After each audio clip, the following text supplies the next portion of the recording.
এটা হলো আমার গার্লফ্রেন্ডের রেস্টুরেন্ট। কেমন লাগলো তোর কাছে? বাহ, রেস্টুরেন্টটা অনেক সুন্দর। এই ওয়েটার, এদিকে আসো তো। জি স্যার। জি স্যার বলুন। যাও তোমাদের মালিককে ডেকে আনো। ওনার সাথে যদি আপনার কোনো দরকার থাকেন আপনি আমাকে বলতে পারেন, আমি গিয়ে বলে দিচ্ছি।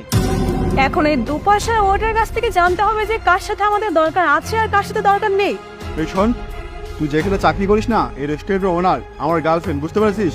শোন, তোর সাথে এত কথা বলে লাভ নেই, চুপচাপ তোদের মালিককে ডেকে আন।